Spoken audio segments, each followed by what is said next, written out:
Fui chamado para participar desse debate. Eu achei muito interessante que no nosso programa que a gente faz no futuro, Saúde à Vontade, a gente trouxe um episódio, a gente falava das práticas integrativas.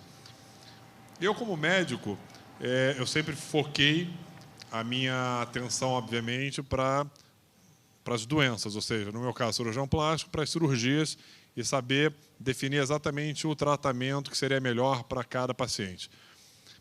E quando a gente começou a fazer esse episódio, obviamente a gente foi produzir e tudo mais, e aí eu comecei a ver o que eram as práticas integrativas e as suas importâncias. Começamos a pesquisar, a estudar, comecei a conversar com o pessoal e comecei a ver o quão importante é esse mundo de você conseguir dar também uma assistência ao paciente que complementa aquele tratamento que a gente considera como importante, o primário. Eu comecei a ver o quão importante era o que você estava gerando para esse paciente junto com o tratamento. Então, nós falamos sobre Reiki, nós falamos sobre homeopatia, yoga, práticas, acupuntura. Eu comecei a ver realmente como fazer a diferença. Eu fui até também na Universidade de Kentucky, a gente estava conversando sobre isso, falando sobre o Jinshin-Jitsu, e que é uma prática que eu adorei conhecer também. Então, realmente eu vejo o quão importante hoje em dia é você olhar, ter uma visão do paciente como um todo. Então, por isso que eu achei importante estar aqui hoje com vocês. Para estar aqui com a gente, eu vou chamar, para a gente ter esse debate, eu queria chamar aqui comigo, por favor, o Ricardo Monesi. O Ricardo, ele é pesquisador do Núcleo de Medicina e Práticas Integrativas do Departamento de Neurologia e Neurocirurgia da Unifesp, Escola Paulista de Medicina, doutorado e pós-doutorado pela Unifesp no campo das práticas integrativas. Queria chamar também o Érico Vasconcelos. O Érico é formado em odontologia pela Universidade de Mogi das Cruzes e é diretor da Universaúde. Queria convidar também a Regina Satico. Qual é? Satico, né? Assistente técnico das medicinas tradicionais homeopáticas e práticas integrativas em saúde no município de São Paulo. E queria chamar também o Daniel Kovac, que é presidente da ENC.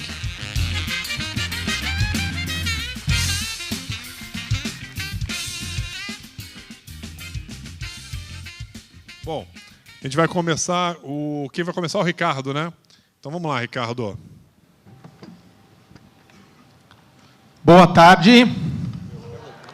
Estamos em um movimento, todos juntos contra o câncer, ok?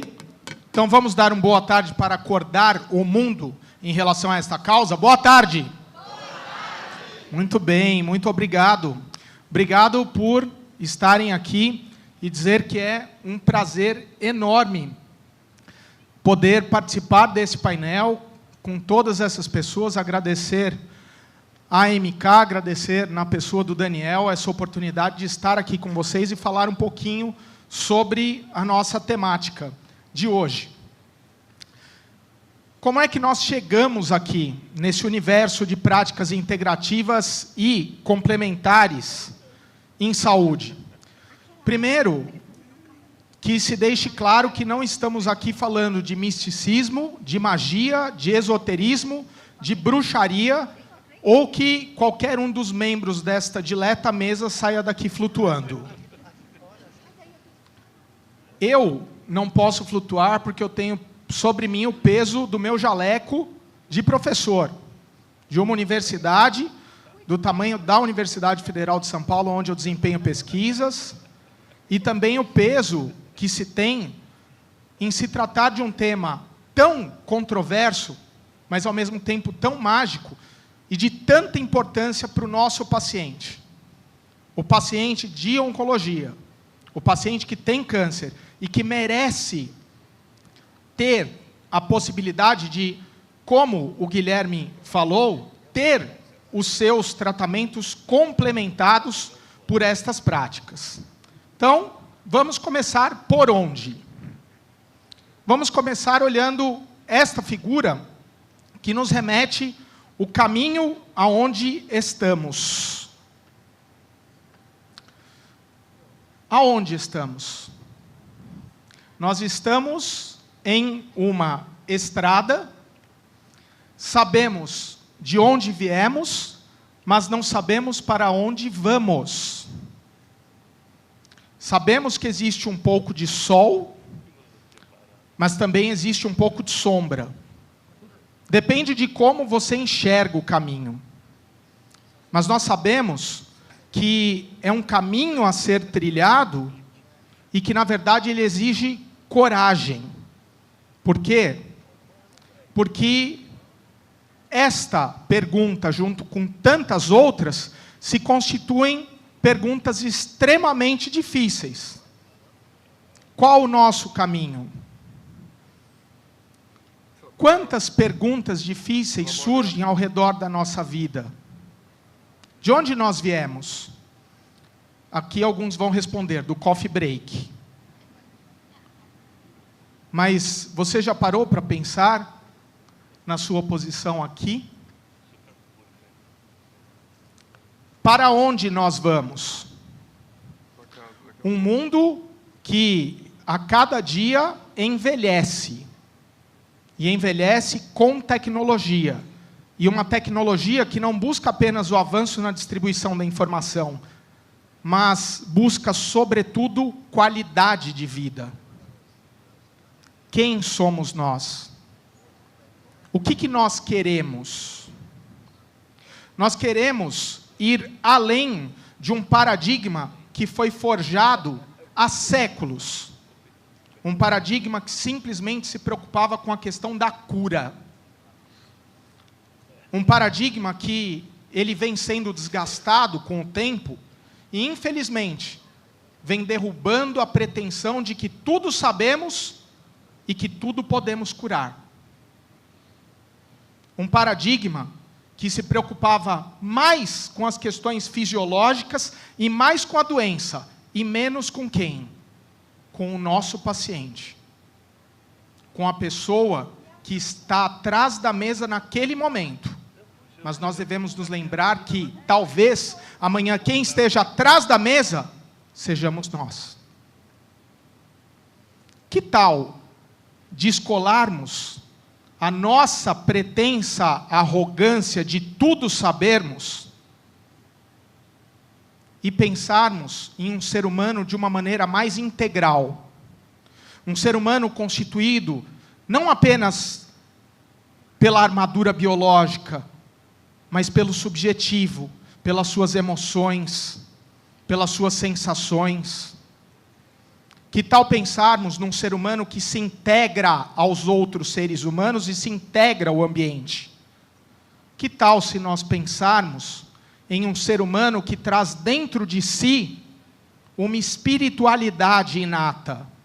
E aqui eu não estou falando de religião ou religiosidade. Eu estou falando de algo muito maior. Eu estou falando de transcendência.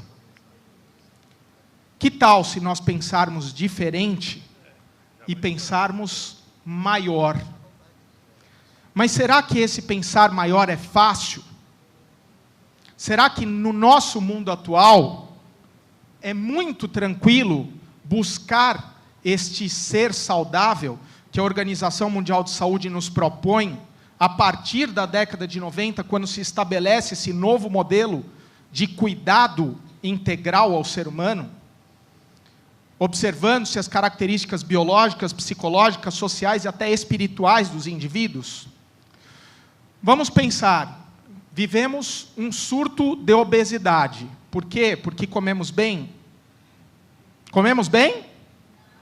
Não ou não? Parabéns. Quando estamos ansiosos, corremos para um prato de alface ou para uma imensa barra de chocolate? O mais preocupante é pensar nas nossas crianças. 33,6% das crianças brasileiras estão com excesso de peso.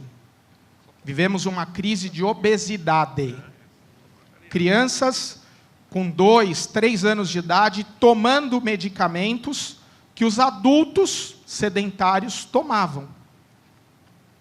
Já ouviram falar de ansiedade? Até um certo ponto é ótimo, mas o problema é que nós vivemos além do ponto. Tal como o estresse, até um certo ponto vital. Além dele, o que ele produz?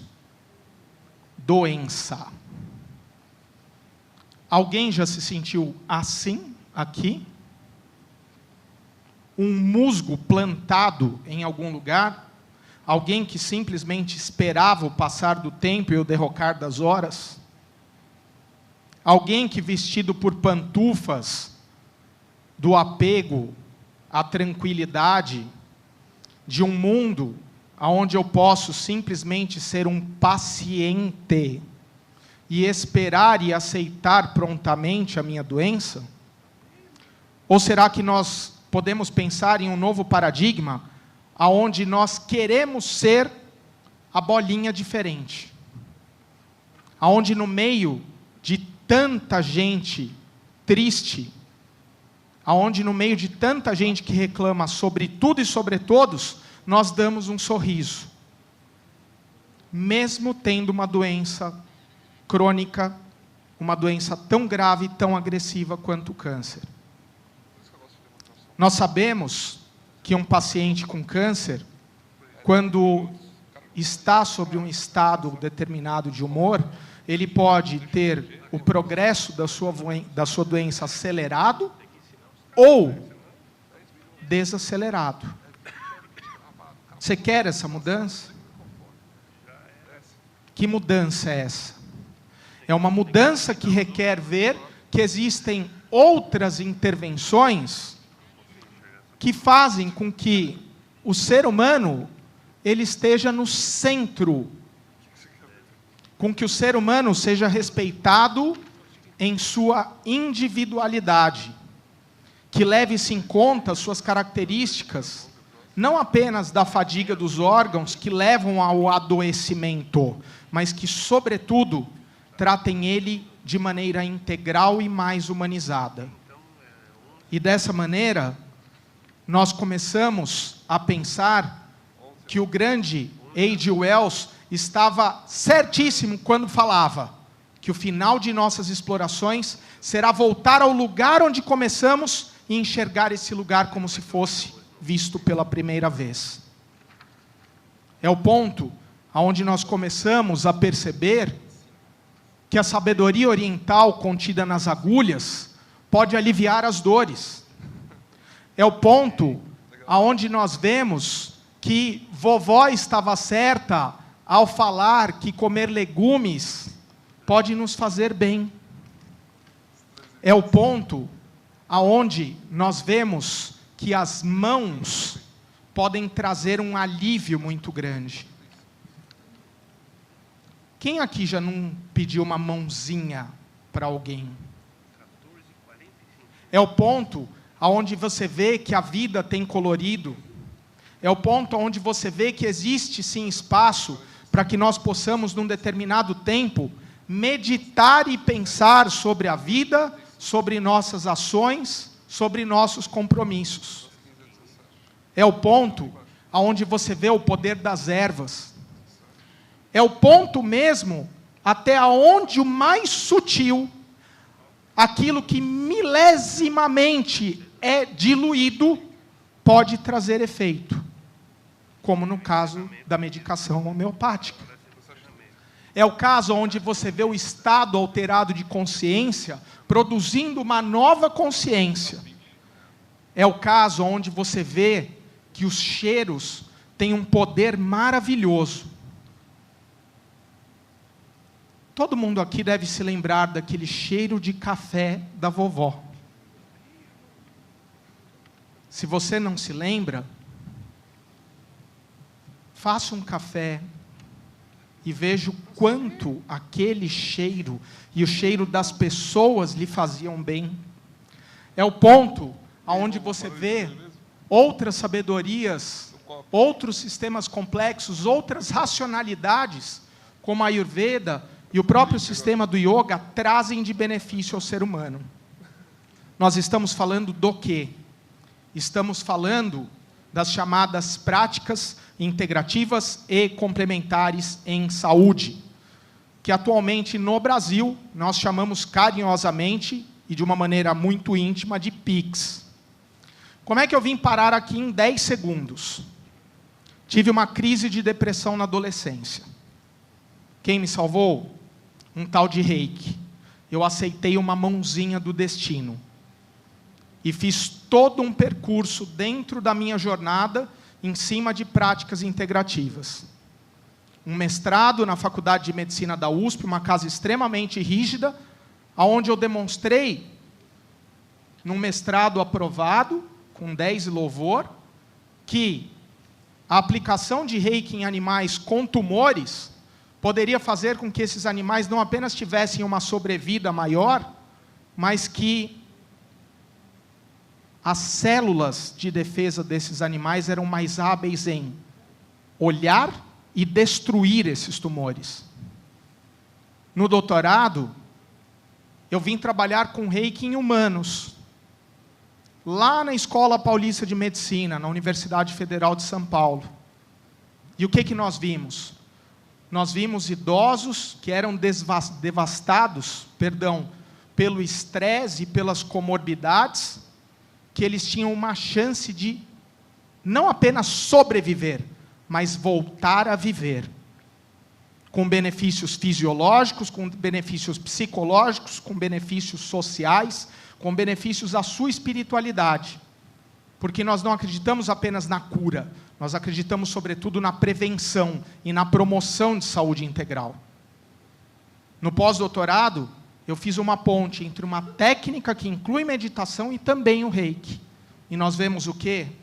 Que nós temos a capacidade de, através das práticas, trazer um pouco mais de vida verdadeira a pessoas que muitas vezes, em função de suas doenças e estados pretéritos, desistiram de viver. Mas o que nos faz pensar na seriedade dessas práticas, que infelizmente são muitas vezes rotuladas e até denegridas por pessoas que infelizmente não têm a coragem de se debruçar sobre a internet e ir verificar que a Organização Mundial de Saúde, desde 2002, nos fala sobre ela.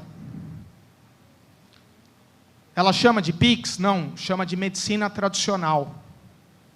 Além disso, no Brasil, o que nós temos? Desde 2006, uma política nacional de práticas integrativas e complementares em saúde. Não estou falando aqui simplesmente da boca para fora. Estou falando que o nosso ministério aprova as nossas práticas. Quem quiser, a política está aqui. Aonde? No Departamento de Atenção Básica à Saúde. Hoje em dia eu tenho uma interlocução direta com o Ministério da Saúde na ampliação dessa política. Por quê? Principalmente para que as pessoas que buscam essas práticas possam ter a chance de usá-las. Não como uma exclusão ao tratamento médico convencional, mas como alguma coisa que seja complementar e, sobretudo, integrativa aos seus tratamentos. Nós não queremos subtração ou divisão. Queremos soma, queremos multiplicação. E como é que nós chegamos até aqui, até esse ponto da OMS nos abençoar, do Ministério da Saúde se preocupar, e daqui a pouco vocês vão ouvir a doutora Regina falar, do nosso município ter uma política municipal de práticas integrativas. Nós chegamos aqui porque muitas pessoas pegaram arduamente um pincel sozinhas e pintaram um caminho. Um caminho que hoje para nós é muito confortável. Por quê? Porque a cada dia cresce exponencialmente o número de publicações nos temas. Como é que surgiu toda essa história?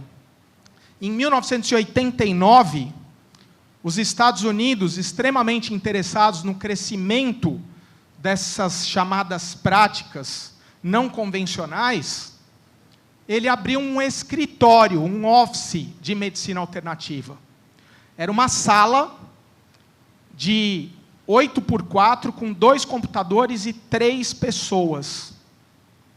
Só que, de repente, de 89 para 93, eles viram que a coisa, o assunto, era muito mais sério do que eles imaginavam. Eles viam que não cabia no escritório, eles precisavam fazer um centro nacional. E o mais importante, de 2 milhões de dólares que deram de orçamento em 93 para a abertura do NCCAN, esse orçamento ele pula para 50 milhões de dólares em 99. E hoje esse orçamento ele já ultrapassa os 250 milhões de dólares investidos em pesquisas. E hoje nós temos o maior dos avanços, que é a nova nomenclatura do que antes era um centro nacional de medicina alternativa e complementar, virou um centro nacional para saúde complementar e integrativa. Ou seja, expandimos as fronteiras da nomenclatura. Como eu disse, partimos de menos de 2 milhões em 93, em 2008 chegamos a mais de 120 milhões. 250 milhões de dólares investidos em práticas integrativas. E a ciência, como vê esse movimento? Vê de forma muito boa e muito interessante. E para as pessoas que pensam, poxa, professor, tudo que você está falando, não sei, será que é reconhecido? Será que tem gente que publica artigos em revistas sérias? Nós estamos aqui com um infográfico falando sobre práticas comuns da medicina alternativa e complementar, das práticas integrativas, publicado na Nature Reviews, uma das revistas mais sérias que nós temos do ponto de vista acadêmico. Como é que a Organização Mundial de Saúde entende este movimento? Entende este movimento como sendo práticas, enfoques, conhecimentos e crenças sanitárias diversas que incorporam medicinas baseadas em plantas, animais e ou minerais, terapias espirituais, técnicas manuais ou exercícios aplicados de forma individual ou em combinação para manter o bem-estar, além de tratar, diagnosticar e prevenir as enfermidades. A OMS enxerga assim? Enxerga sim. E junto com a OMS, a questão das práticas integrativas, da medicina integrativa, vem crescendo ao longo do mundo, onde nós vemos que vários países do mundo investigam e aplicam milhares de dólares em pesquisas. E o Brasil, não ficando atrás na demanda, estabelece, a partir da portaria 971 de 2006, a nossa Política Nacional de Práticas Integrativas e Complementares, que estabelece a preconização e a utilização, e, sobretudo, a pesquisa das práticas integrativas dentro das nossas universidades e dentro dos nossos hospitais, para que os usuários, todos nós, sejamos do sistema público ou do sistema privado, tenhamos segurança sobre as práticas que estamos optando em integrar aos nossos tratamentos convencionais. As perspectivas são as melhores possíveis. Por quê? Porque hoje em dia nós temos algumas práticas que são estabelecidas dentro da política nacional, como a antroposofia, a homeopatia, a acupuntura pela medicina tradicional chinesa, a geoterapia ou crenoterapia, além da homeopatia. Mas outras práticas começam a tomar mercado, a tomar conta dos nossos lares e das nossas unidades de saúde. Ricardo, só nosso tempinho. Eu vou só um minuto, Guilherme.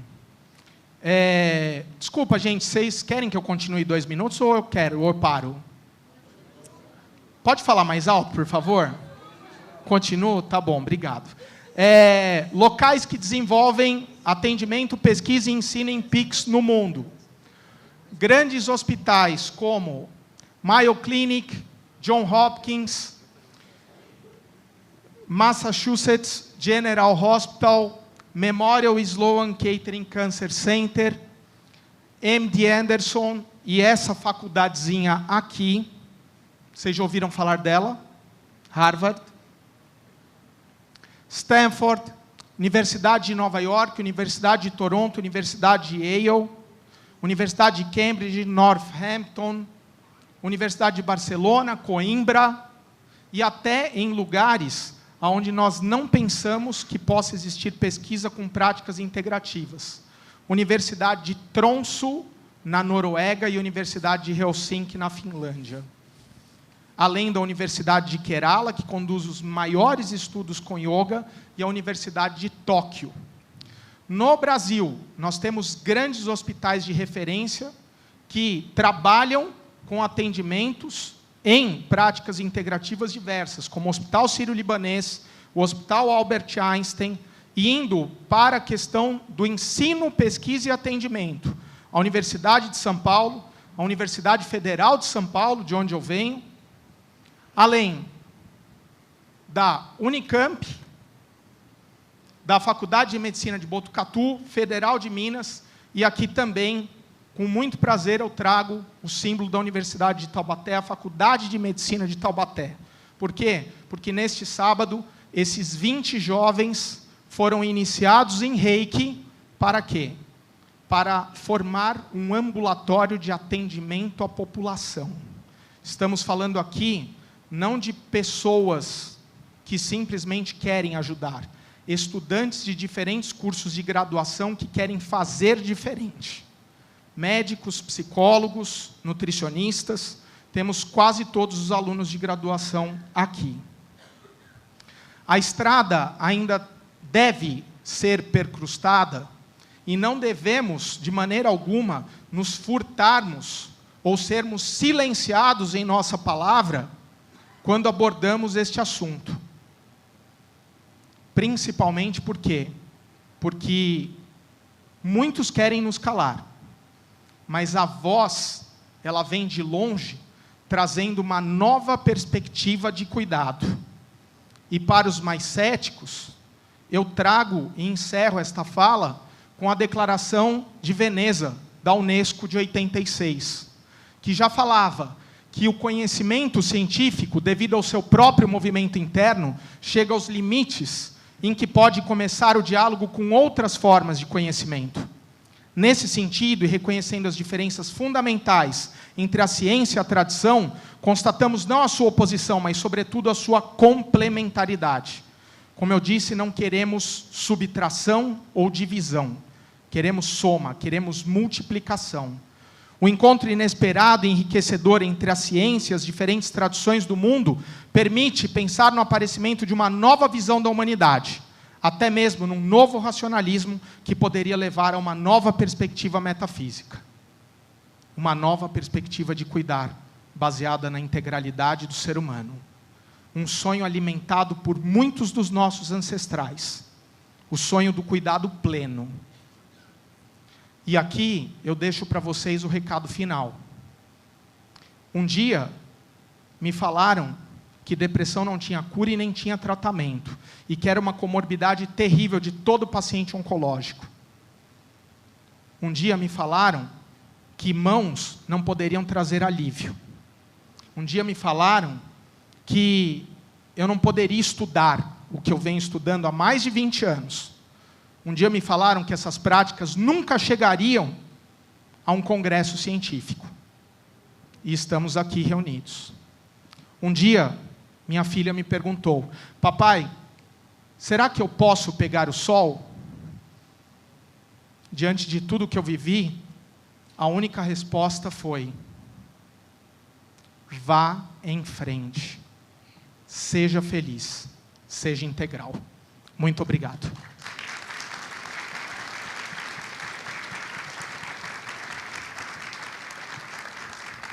Regina, você.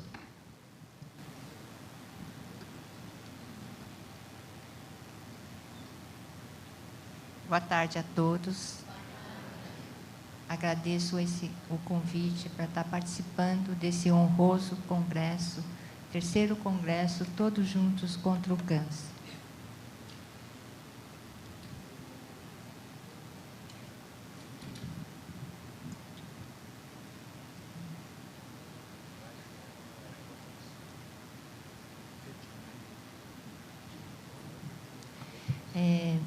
Eu represento a área técnica das medicinas tradicionais, homeopatia e práticas integrativas em saúde, que faz parte da política pública da Secretaria Municipal de Saúde.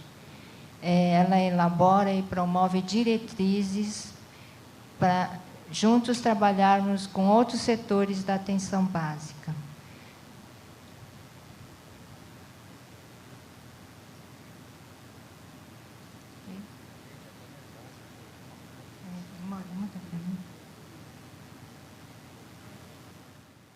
As práticas integrativas e complementares, ela paulatinamente se tornaram uma realidade na rede de atenção à saúde pública na cidade de São Paulo. Você bota o reloginho para rodar, por favor? Em 2001, éramos cerca de 5 ou 6 unidades com práticas integrativas em saúde. Em 2004, através de cursos de capacitação em práticas corporais, práticas meditativas e incentivo aos médicos na formação de cursos de acupuntura, em 2004, nós já éramos em 183 unidades de saúde com alguma modalidade de prática corporal e acupuntura também. Essas ações foram aumentando, como eu disse, através de cursos de capacitação, e hoje, em 2015, 2016, nós somos cerca de 520 unidades de saúde que ofertam essas práticas integrativas e complementares. São 397 unidades que estão na atenção básica, que são cerca de 88% das unidades com alguma modalidade de prática. E o restante, 123, são outras unidades de saúde, como ambulatório de especialidades, centro de convivências, centro de assistência psicossocial e outras. Então, como eu falei, em 2002, começou-se a implementação. Em 2004, nós já éramos em 183 unidades de saúde. E, em 2008, começamos a implementação das hortas de plantas medicinais. Em 2015, nós começamos a ampliar as nossas ações, fazendo uma parceria com a Associação Comunitária Monte Azul, que tem um ambulatório de medicina antroposófica na região. Em 2015, nós já estávamos no patamar de 520 unidades de saúde com práticas integrativas. As principais modalidades são acupuntura. Acupuntura na rede, nós temos cerca de 40 unidades de saúde, com 72 médicos acupunturistas atuando. Hoje, é uma especialidade reconhecida no mundo todo por pesquisas científicas realizadas, validando a ação terapêutica, é muito indicada e recomendada por médicos em várias situações, principalmente usada no caso de dores crônicas, lombalgia, cervicalgia, ombralgia, em caso de estresse, distúrbios do sono, e na oncologia ela é utilizada nos efeitos adversos da quimioterapia, como náusea, xerostomia, dores em geral. O grande trabalho nosso é das práticas corporais e meditativas, que são o carro-chefe da Secretaria Municipal de Saúde. Dentre as práticas corporais mais difundidas está o Lian Kun, o Tai Chi Pailin, a meditação, a dança circular e o Shan Kun. E a antroposofia é algo recente que nós estamos incentivando e iniciando uma parceria com a Associação Comunitária Monte Azul. A alimentação saudável, por ser um tema bastante importante junto com a atividade física no combate às doenças crônicas, existe uma área técnica na Secretaria da Saúde que é responsável por hábitos alimentares saudáveis em toda a rede municipal. Como o doutor Ricardo falou, nós estamos em consonância com com a Política Nacional de Práticas Integrativas em Saúde. A homeopatia, a acupuntura, as práticas corporais, as plantas medicinais e fitoterapia, a antroposofia. Só não temos o termalismo e a cremoterapia, que é a utilização das águas termais com princípios medicinais para tratamento de doenças. Por que precisamos das práticas integrativas? O sedentarismo é o principal fator de risco no desenvolvimento das doenças crônicas, inclusive o câncer. O estilo de vida moderno, atual, ela trouxe inúmeras mudanças de hábitos e comportamentos, com menos tempo dedicado à atividade física, um cotidiano mais estressante e uma maior oferta de alimentos industrializados, pobre em fibras, pobre em nutrientes como vitaminas, sais minerais, e ricas em gorduras, carboidratos simples, conservantes, corantes, que são prejudiciais à nossa saúde. É importante que esses hábitos estão iniciando numa fase muito precoce da vida, estão iniciando na infância. Então, hoje nós temos dislipidemias e obesidade na infância, que é um fator de risco para as doenças crônicas. E na adolescência já temos casos de pré-diabetes. Então, precisamos buscar caminhos de práticas corporais, atividade física, alimentação saudável, combate ao estresse, para podermos minimizar a incidência das doenças crônicas que vem numa crescente. Caminhos para viver melhor. Não adianta só mudarmos o estilo de vida. O caminho para se viver melhor é diminuir os níveis de estresse. Nós temos diversas formas de combate ao estresse.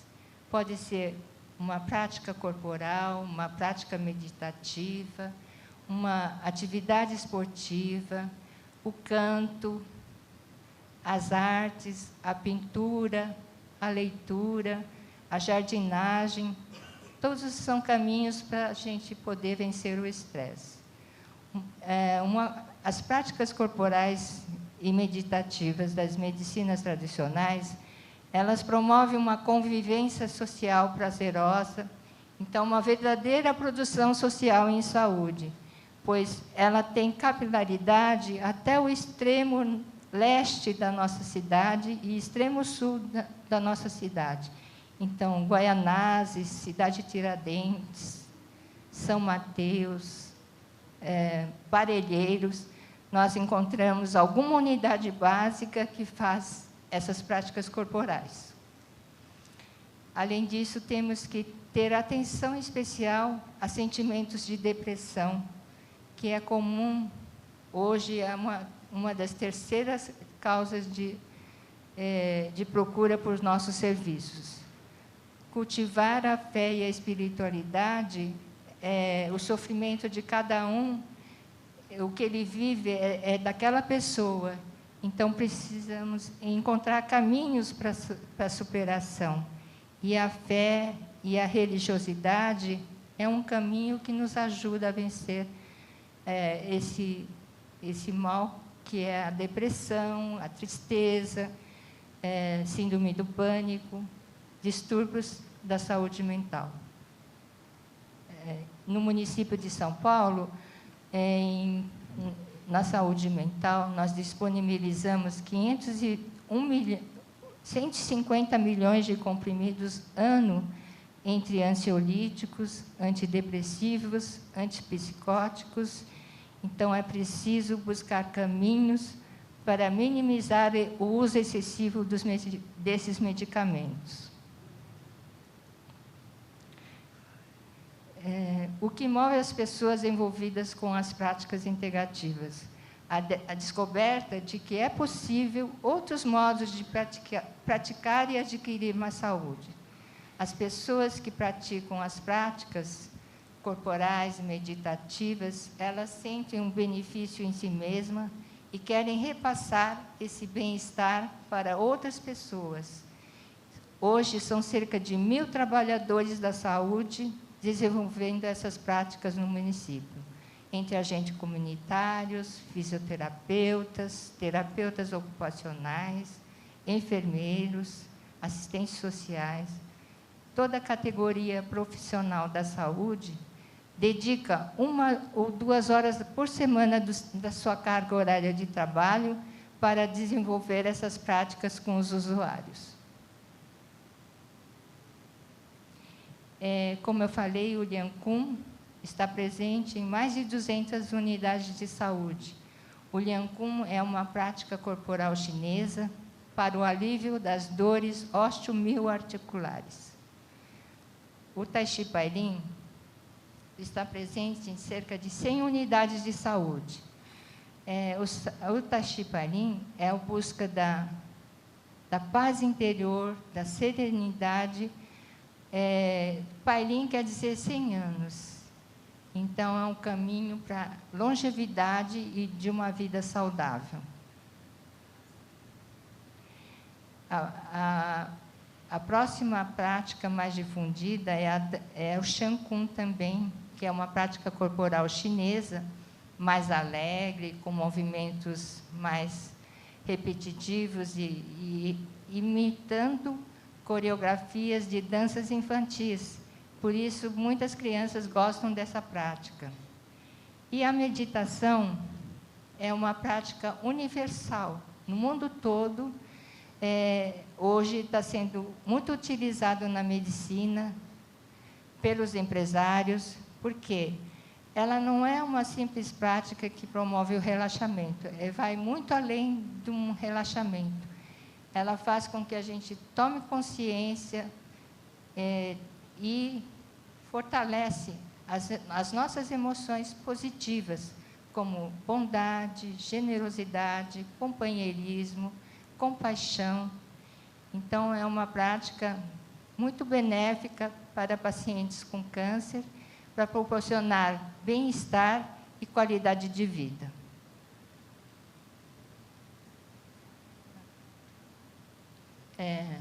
A acupuntura e a homeopatia, como falei, é uma especialidade médica muito procurada nos serviços de saúde.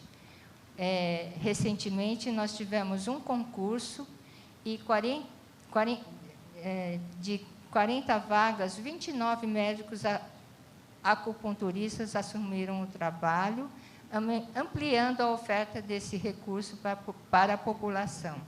E na homeopatia, cerca de 13 médicos homeopatas iniciaram um trabalho na nossa rede.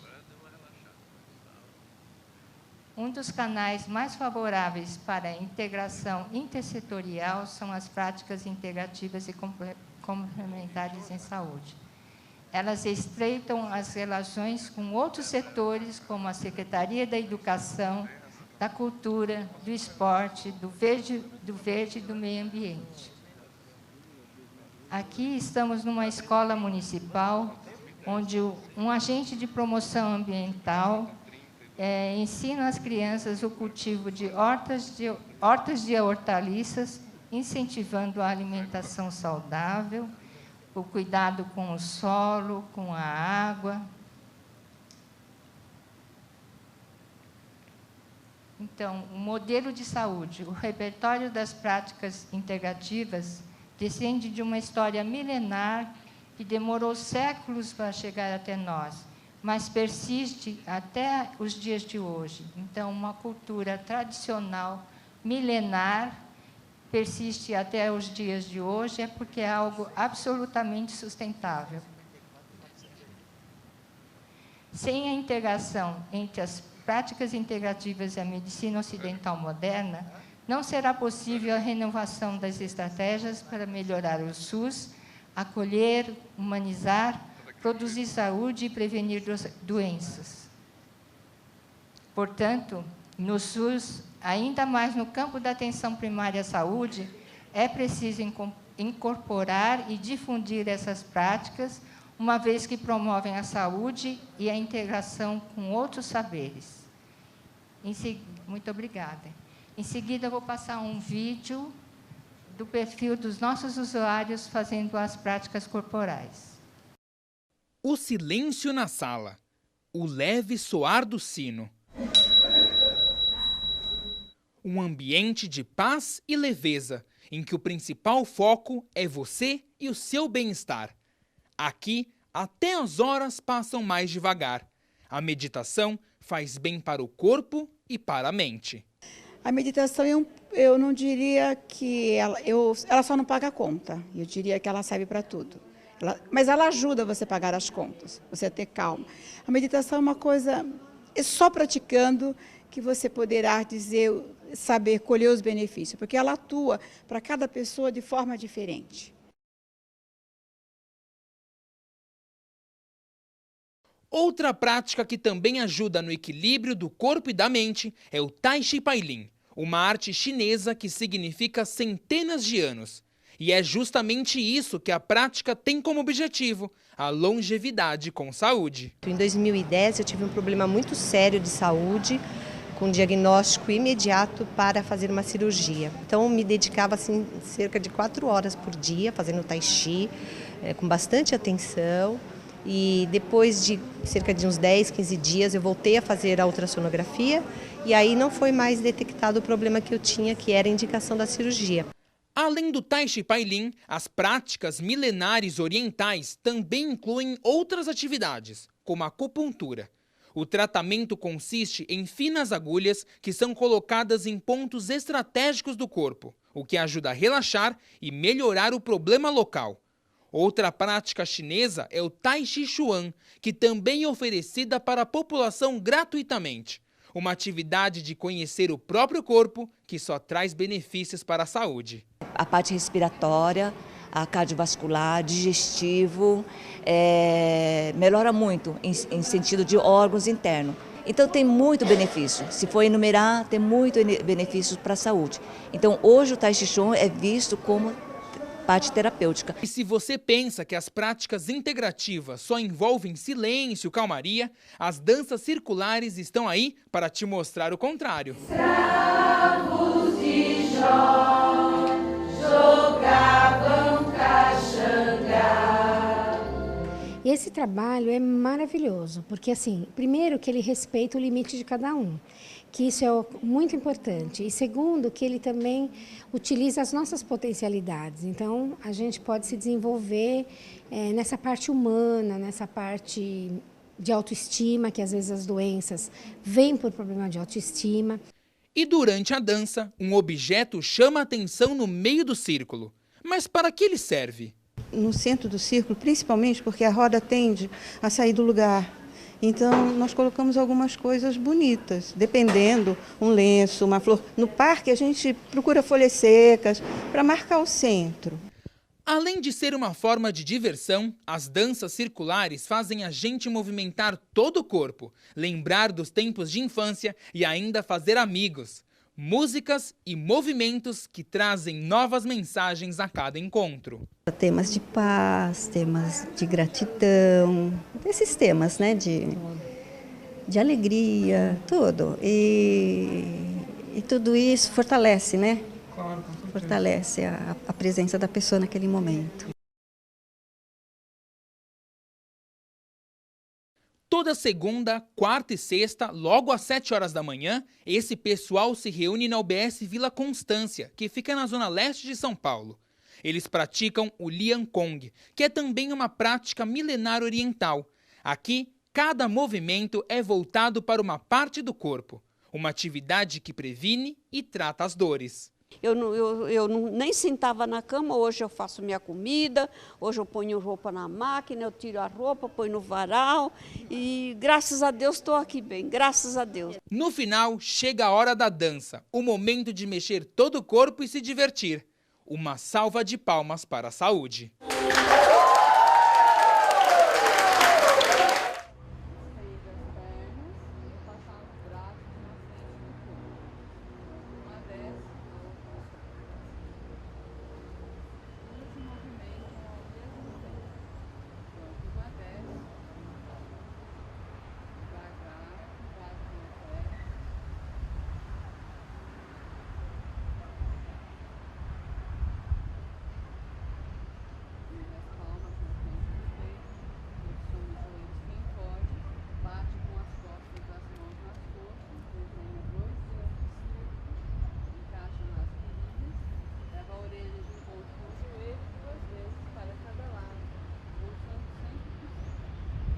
O Centro de Práticas Naturais de São Mateus foi criado em 2005 com o objetivo de promover a saúde e prevenir doenças. Para isso, aqui são oferecidas diversas atividades, como a meditação, a yoga, práticas corporais, consultas homeopáticas e uma série de oficinas e cursos.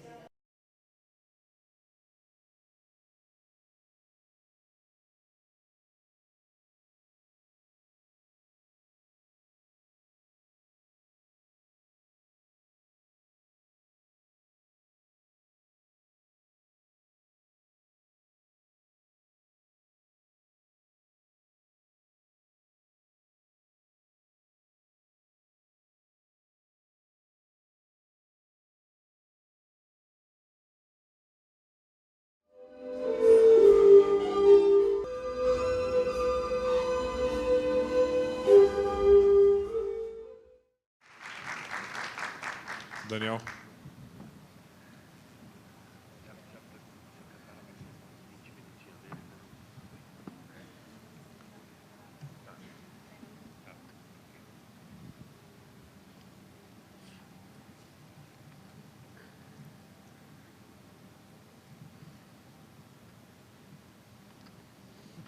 Boa tarde a todos. Estou muito feliz de estar com a sala aqui cheia de pessoas que se propuseram a conhecer algo de novo, algo diferente, que nós às vezes só escutamos falar por aí, mas que muitas vezes não dedicamos tempo para conhecer melhor. E apenas conhecendo melhor nós podemos falar bem ou mal de alguma coisa. Gostaria de agradecer a Abrale, ao Todos Juntos contra o Câncer, pelo espaço, para podermos discutir um pouco sobre esse assunto. Gostaria de agradecer aos nossos colegas painelistas aqui por trazer um conhecimento importante, interessante, práticas que nós desconhecemos. Eu nasci e fui criado em São Paulo e não conhecia o trabalho da prefeitura aqui. E vivo dentro desse universo de práticas integrativas. Então, falta um pouco de conversa, um pouco mais de divulgação do assunto, né? A palestra que eu vou falar é sobre o método Kovačić para câncer. Eu faço parte da MK, que é essa organização que cuida, gerencia essa terapia.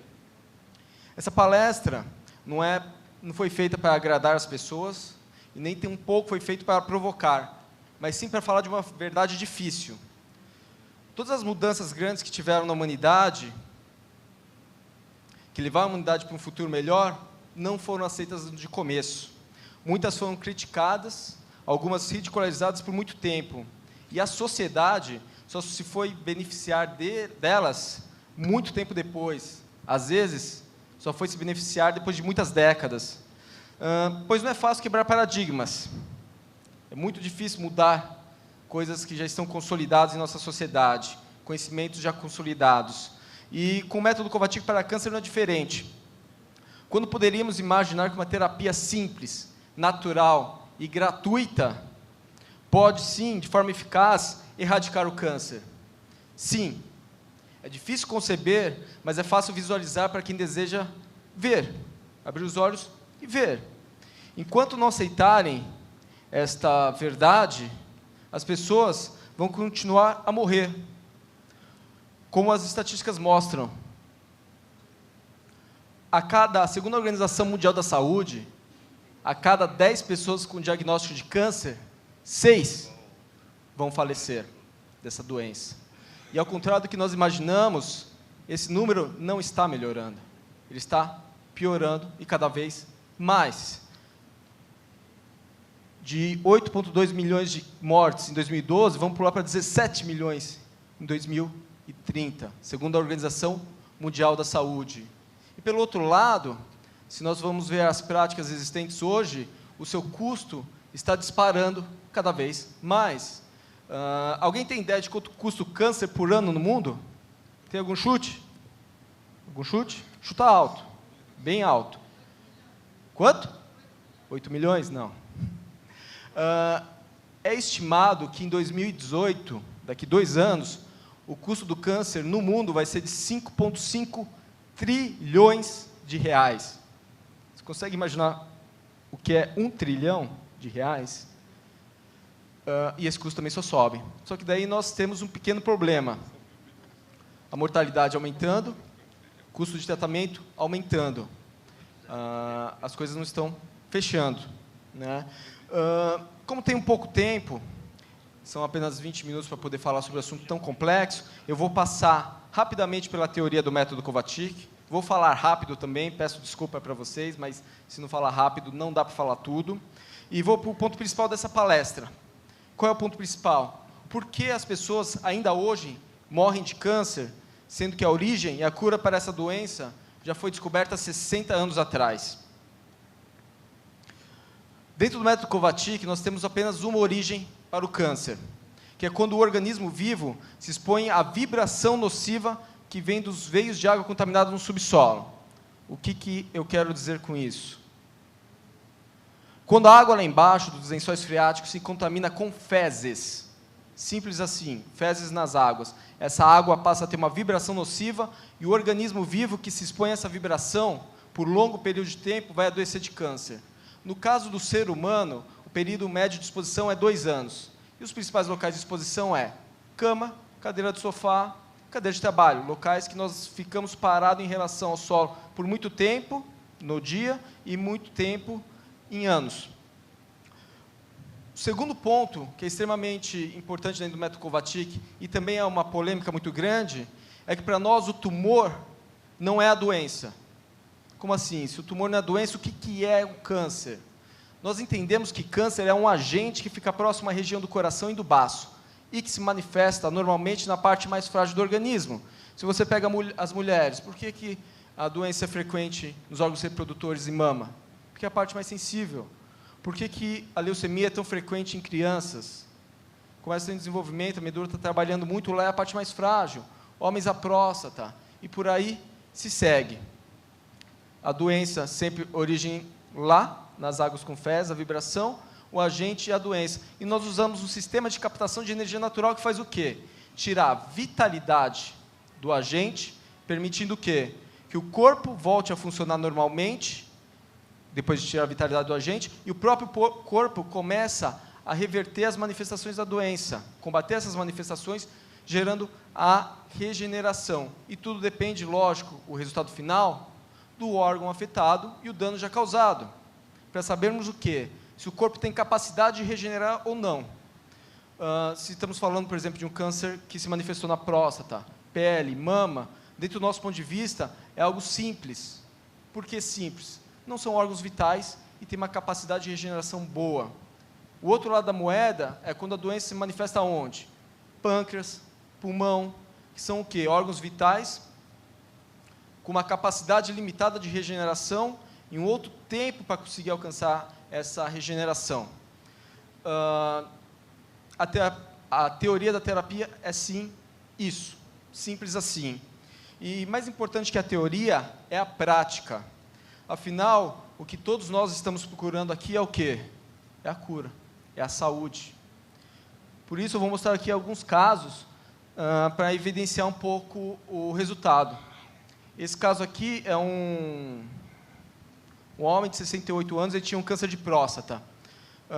Foi feito o diagnóstico. Eu vou mostrar aqui para vocês alguns PSA, que é a referência que se usa para acompanhar esse câncer. O valor de referência dele é 4. Em janeiro, esse homem estava com 63. Em fevereiro, 19 de fevereiro, subiu já para 71. Né?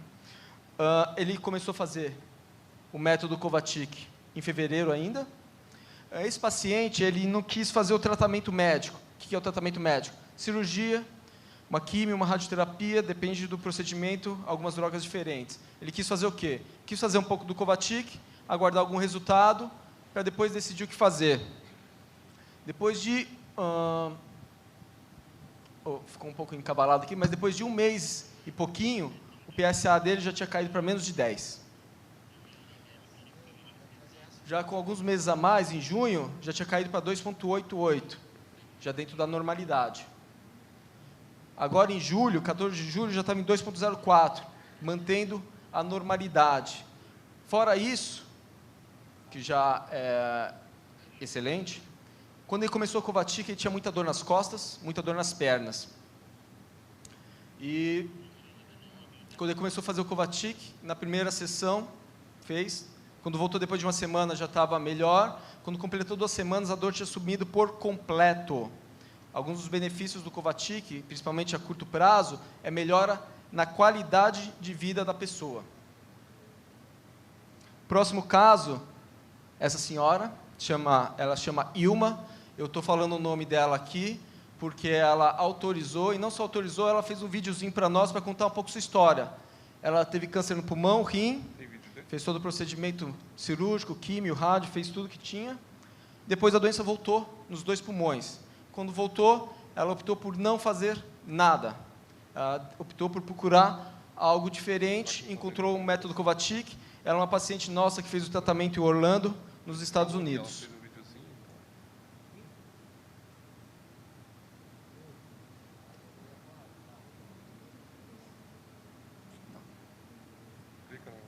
Cadê o vídeo dela?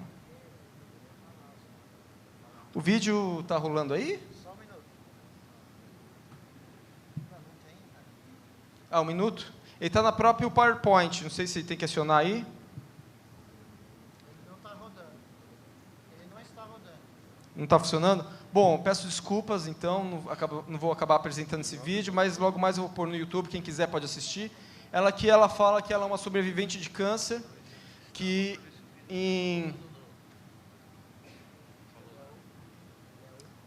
dezembro ela descobriu uma metástase com 15 nódulos no pulmão. E isso foi algo muito assustador para ela. No pulmão não, nos pulmões, eram nos 2. E isso foi uma coisa muito assustadora para ela. Ela começou a procurar outras coisas, encontrou o método Kovačić, começou a fazer o Kovačić em janeiro, 1 mês depois. E quando foi em agosto, 8 meses depois de começar o método Kovačić, os exames dela já não mostravam mais nada. Todos os tumores que ela tinha, esses mais de 15 tumores, haviam desaparecido por completo. Ela também tinha câncer no mediastino, também desapareceu por completo, fazendo apenas o método Kovačić. O terceiro caso que eu vou mostrar para vocês é um caso realmente muito especial e, pode dizer, raro. Efetivamente raro. É um câncer de peritônio, é um sarcoma sinovial de pericárdio, primário. Na literatura mundial, você vai encontrar menos de 30 casos registrados. É extremamente raro. E o que tem de especial, aqui é a imagem, né, do PET scan dela. O que tem de especial nesse caso é o seguinte, é o prognóstico. Quando você vai ver algum material publicado sobre o assunto de casos relatados, todos relatam o caso como prognóstico sombrio. Exatamente essa palavra. Por quê? Porque se a pessoa não fizer nenhum tipo de tratamento, a expectativa de vida é 1 ano. Se ela faz algum tipo de tratamento, a expectativa de vida é 2 anos. Essa paciente fez a cirurgia, fez os tratamentos, químio. Em fevereiro, o tumor continuava lá, que na primeira cirurgia foi parcial. Na segunda, removeu tudo. Começou a fazer a cirurgia, fez rádio. Depois da rádio, ela estava completamente debilitada. Não saía da cama, não fazia nada. Daí ela foi procurar alternativas e começou a fazer o método Kovačić. Quando começou a fazer o método Kovačić, além de ela passar a expectativa de vida de 2 anos, ela já está com 2 anos e 3 meses, a qualidade de vida dela mudou. Ela estava em 2, numa escala de 1 a 5, ela não saía da cama praticamente. Passado uma semana já estava melhor, passado um mês estava melhor, quando chegou um mês e meio, ela já tinha uma excelente qualidade de vida. Ela tinha um tumor no pericárdio. Hoje, passado já quase um ano, aliás, um ano, ela está trabalhando 8 horas por dia, fazendo pilates e hidroginástica, e provavelmente ela tem a qualidade de vida, a disposição física, muito melhor que metade do pessoal aqui. Com certeza, muito melhor do que minha disposição física. Isso são detalhes que indicam e mostram e evidenciam o resultado que o método Kovačić traz. Agora, depois de que vocês viram uma mínima amostra de resultados de eficácia, realmente de cura de pessoas que fizeram o método Kovačić, e quem quiser mais, a palestra do ano passado que nós fizemos aqui no TJCC, tem outros 8 casos, e está no YouTube. E quem quiser, posso mostrar ainda mais algumas dezenas de outros casos. Eu pediria a vocês que agora imaginassem um pouco a minha situação. O seu Estevam desenvolveu essa terapia, meu bisavô. Então, desde que eu nasci, eu fui criado vendo pessoas sendo tratadas e curadas de câncer. Desde que nasci.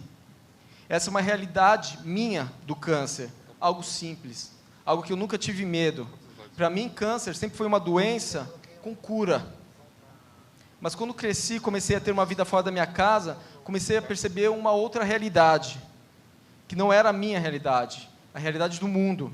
Uma realidade onde, em diversas ocasiões, quando via alguém falar de câncer, eles falavam assim, sussurrando, com medo. Até hoje, você conversa com pessoas, você escuta assim. Um momento que me marcou muito foi um colega de trabalho que, para me contar que a mãe dele teve o diagnóstico de câncer, ele me chamou para tomar um café, preparou um clima, só para ele poder contar que a mãe dele teve o diagnóstico de câncer. Isso me marcou muito. E nesse momento, depois de diversas outras vivências com câncer fora de minha casa, eu comecei a me questionar que algo estava claramente errado. Por que as pessoas que vão na minha casa se curavam de câncer e as pessoas pelo mundo morriam? Como a estatística mostra. É claro que nem todos que iam na minha casa se curavam. Alguns já chegavam tarde demais, mas ainda assim era diferente. As pessoas não tinham aquela fisionomia característica das pessoas com câncer. Tão característica das pessoas com câncer. Isso me fez começar a ver algo que realmente estava errado. E comecei a me questionar qual a realidade verdadeira, a minha ou a do mundo. E foi nesse momento que eu decidi começar a investigar essa história, usar meu conhecimento para fazer algo de bom. Eu sou formado em comunicação social, rádio e televisão, sou produtor de documentários, programas de TV, e comecei a usar esse conhecimento para buscar uma verdade, entender o que acontecia. Até o momento, eu só conhecia o lado da minha família e de conhecidos. Foi quando decidi pegar alguns jornais da década de 60 que falavam sobre o assunto, li e encontrei lá uma pessoa que dizia curada. Daí eu peguei, busquei o telefone dele na lista telefônica. Quem é que já usou uma lista telefônica? Na época ainda existia a lista telefônica, você pegava o nome da pessoa lá e achava ela. E liguei. Foi um negócio que jamais vou esquecer na minha vida. O nome dessa pessoa também nunca mais vou esquecer. Peguei, liguei e a pessoa atendeu. Eu falei, eu gostaria de falar com fulano. Ah, sou eu, quem é? Ah, meu nome é Daniel, eu sou um pesquisador, estou tentando entender a história do senhor Estevam Kovačić, vi um jornal, você falando, queria saber um pouco sobre essa história. Né? Meu nome, eu sou bisneto dele. Ele simplesmente, nessa hora, pegou, tirou o telefone de lado, sem falar nada, e começou a gritar dentro da casa dele. Ô, fulana, adivinha que está no telefone? Quem? É o bisneto do Estevam. Do Estevam. É, do Estevam. E daí pegou, voltou para o telefone. Fiquei pasmo.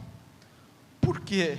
Ele falou com a esposa dele, e ela lembrou do seu Estevam apenas pelo primeiro nome, após 40 anos do acontecido.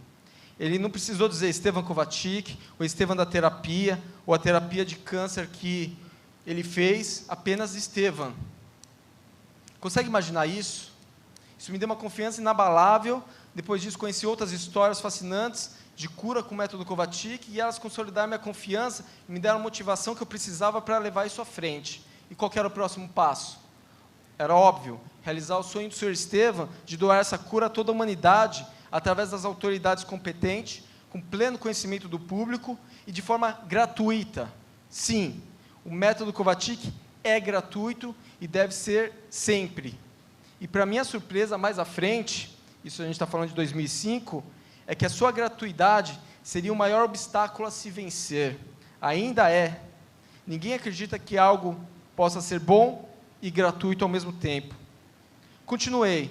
Para um novo procedimento entrar para o rol de terapias oficiais, normalmente ele é desenvolvido por um laboratório de pesquisa, depois do resultado confirmado é aprovado por um órgão público, e depois disso é levado em larga escala para a população. Então, ingenuamente, pensei, bom, a cura do câncer está aqui. Eu preciso apenas levar até ali, entregar na mão de um cientista e vamos acabar com o câncer no mundo. Fui ingênuo. Mas tentei. Tentei uma, duas, dezenas de vezes, só levava não, mas não entendi o porquê. Um cientista que busca a cura do câncer, ou um médico que busca curar seu paciente, não davam atenção, ou algumas vezes eram até agressivos. Durante esse tempo, eu produzi um documentário chamado Da Origem ao Fim do Câncer, o qual conta toda a história do Sr. Estevam e do método Kovačić. Vocês podem assistir na íntegra no YouTube. A gota d'água foi quando eu fui censurado na minha própria universidade. No começo de 2008, tínhamos combinado de fazer uma sessão desse documentário. O interesse do público foi tão grande pelo tema que passou de 1 para 3 sessões lotadas. Tudo estava indo tão bem, até que alguns dias antes da exibição eu recebi um e-mail do coordenador de curso de cinema da minha faculdade, antiga faculdade, né, dizendo que as sessões teriam que ser canceladas, pois a faculdade estava validando o curso de medicina e eles não poderiam criar polêmicas. Pois é, polêmica. Estamos falando de uma verdade. E a verdade não pode ser escondida por causa de interesses de poucos. E essa foi uma grande decepção. E pensei que realmente no Brasil isso jamais daria certo. Porque tive algumas tentativas junto ao poder público e também nada. Na Europa vai, pensei. Montei diversos kits com pedido de comprovação científica, e cheio de evidências, uma carta muito bonita e um DVD do documentário. E fiz minha mala e fui à Europa. Passei dezenas de órgãos públicos, institutos de pesquisa, ONGs voltados ao câncer. Foi uma viagem super difícil, sem recurso. Eu sou de uma família simples, tá? Não temos dinheiro nem nada. Tive que dormir em albergues, estações, cheguei a dormir na rua. Rodei por quase 20 países e nada. Apenas descaso e mais humilhação. Aí comecei a perceber o quê? Que a realidade lá não é diferente da realidade no Brasil. Mas não podia imaginar até onde chegava. Até que, antes de ir para lá, enviei um e-mail para todos os primeiros ministros dos países europeus. E, por incrível que pareça, um respondeu. O primeiro-ministro da Hungria encaminhou meu e-mail ao ministro da Saúde, que, por sua vez, encaminhou seu e-mail ao presidente do Conselho de Pesquisa Científica do Ministério da Saúde para me receber. Consegui, pensei, né? Fui extremamente feliz lá na reunião, no próprio ministério, lá em Budapeste. Só que não. Me encontrei com uma pessoa totalmente arrogante, com um ego imenso, que só me recebeu porque a ordem veio de cima. Me humilhou o Sr. Estevam. Era uma pessoa sem preocupação alguma em curar as pessoas. Ele tinha pleno poder para fazer algo, mas por interesse próprio não fez. Como muitos outros que encontrei nos últimos 12 anos. Quando saí da reunião, eu estava completamente abalado com a capacidade da maldade humana. Quase me joguei de uma ponte que tinha ali perto. Literalmente. Foi um daqueles momentos no qual você percebe quão mal o mundo realmente é e começa a se questionar se um dia isso vai mudar. Naquele momento parecia impossível viver em um mundo assim. O que me deu força para seguir em frente foi pensar que, exatamente por essa razão, eu não poderia parar. Não deixava de pensar naquela frase: para o mal triunfar, basta que pessoas boas não façam nada. E assim, apesar de tudo que havia passado até ali, segui em frente. É um absurdo chegar à conclusão que descobrir a origem do câncer foi a parte mais fácil do trabalho do Sr. Estevam. Ele levou apenas 8 anos para ser bem-sucedido. Por outro lado, o que deveria ser o mais fácil, que é comunicar e levar esse benefício para toda a humanidade, já nos levou 60 anos e ainda não vemos uma luz no fim do túnel. Cada um tem sua razão para se omitir e não fazer nada. Ora é por dinheiro, ora é por ego, ora é por ignorância, ora é por puro descaso. Infelizmente, cada um está interessado no seu próprio benefício. E a grande questão é que, enquanto isso acontece, milhões de pessoas estão morrendo. Mais do que morrendo, estão sofrendo até a sua morte. É isso que o câncer faz.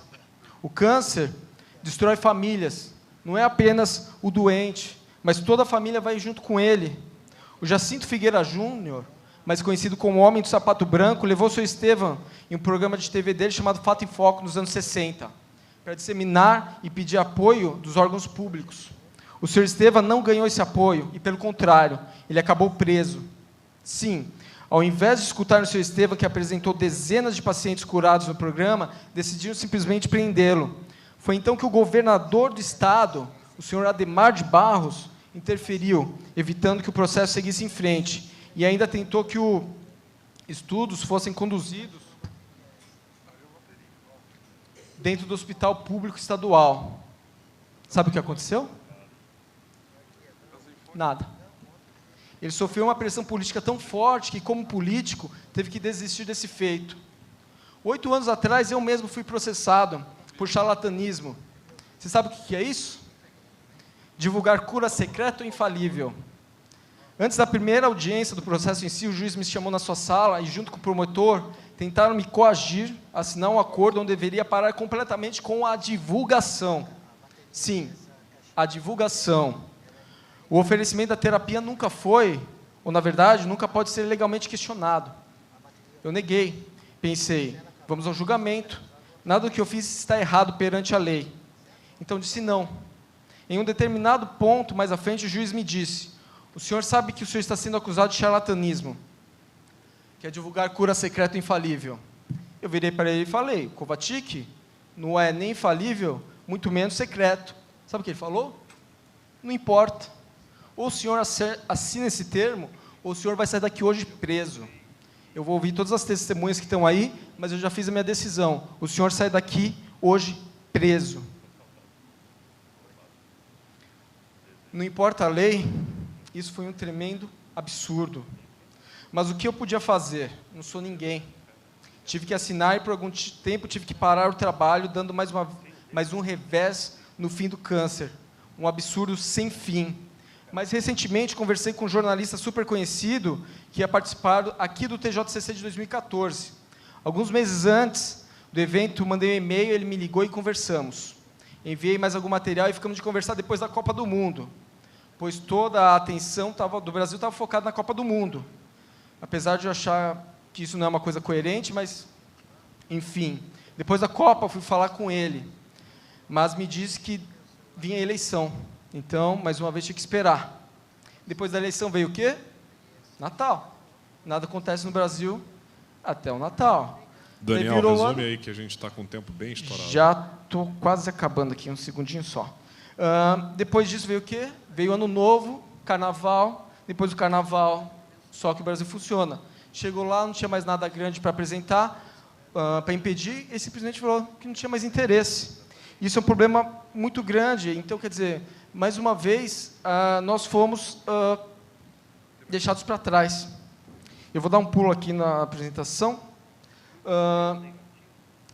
Durante o processo, eu fui para Brasília, conversei com um senador lá. Ele atenciosamente me recebeu, ele expliquei para ele, mandou uma cartinha para o reitor da USP, do curso de medicina, que respondeu muito atenciosamente, dizendo que não podia fazer nada porque não tinha comprovação científica. Então, eles querem que eu faça uma comprovação científica para que eles comprovem cientificamente a minha comprovação científica. Lógico que foi simplesmente uma desculpa para não fazer nada. Assim como o senador usou também essa mesma deixa, para também não fazer mais nada. E assim segue. Essa questão de comprovação científica é muito complicado, porque ela é utilizada por imprensa, político e outros para não fazerem nada a respeito. Como inúmeras vezes aconteceu com o Kovacic, e que por muitos anos aconteceu com a acupuntura. Quem lembra do status da acupuntura 10 anos atrás? Ninguém acreditava, não tinha pesquisas. E hoje todo mundo brigando para fazer o quê? Para poder utilizar ela. Se o Covatic hoje não tem uma comprovação em estudo nos moldes que nos cobram, é por pura falta de interesse de quem pode e deve fazer estudos. A cura, que deveria ser o grande objetivo, e a razão de tudo isso é muito clara, é muito evidente. Posso passar um dia inteiro mostrando caso atrás de caso. E, com certeza, o problema não é a questão científica, existe algo além. Já fazem quase 12 anos que me dedico a esse trabalho, muitas histórias passaram, chegamos a 10 países, mais de 100 pontos de atendimento e 200 voluntários trabalhando nesse crescimento. Conseguimos hoje atender por volta de 1.200 pacientes por ano. Só que o câncer mata 1.600 por hora. Durante esse painel aqui, enquanto vocês estiverem sentados aqui, 3.200 pessoas vão morrer dessa doença. Infelizmente, o que fazemos é uma gota de água no oceano. Tá? Eu estou exausto, minha saúde está completamente comprometida, estou financeiramente quebrado. As pessoas ao meu redor têm falado para eu parar, porque eu já fiz muito, eu levei isso para muito longe, mas isso não está certo. As pessoas continuam a morrer de câncer, e como eu, sabendo da cura e da possibilidade de erradicação dessa doença, eu posso simplesmente não fazer nada. Que tipo de ser humano eu seria se eu simplesmente me omitisse e de tornar isso um bem público? Sinto muito pelas milhares de pessoas que conhecem o método Covatic e não fazem nada a respeito, mas eu não vou parar, eu vou continuar, porque eu sei da importância disso e sei o valor que isso tem para um paciente com câncer. Eu recomendo fortemente a vocês que façam algo também, mesmo que seja pouco. Se cada um fizer sua parte, ninguém vai precisar fazer muito, e iremos juntos erradicar o câncer de forma simples e gratuita, todos juntos. Em um piscar de olhos, essa doença sumirá, e ficará apenas a lição de que só o amor constrói a paz, que só o amor pode guiar a humanidade para a sua evolução, e da qual tanto precisamos, quando poderemos, enfim, viver em harmonia, onde cresceremos com compaixão, amor e respeito à vida. Eu queria dizer muito obrigado às nossas centenas de voluntários e parceiros que nos cedem espaço para realizar essa terapia. Sem vocês, ainda hoje estaríamos em uma garagem no Jabaquara. Muito obrigado a todos, desculpa pelo excesso no tempo.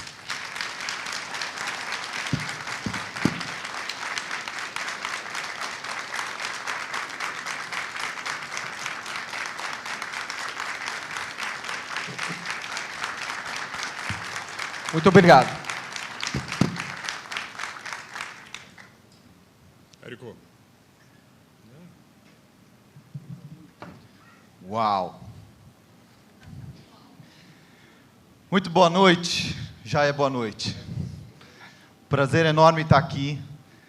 Eu me chamo Érico Vasconcelos, quero saudar com bastante alegria meus colegas aqui, enfim, Ricardo, Regina, Nobre Daniel, que me fez o convite para vir participar dessa mesa, desse momento especial no dia de hoje, Guilherme, todos vocês, é um prazer enorme estar aqui.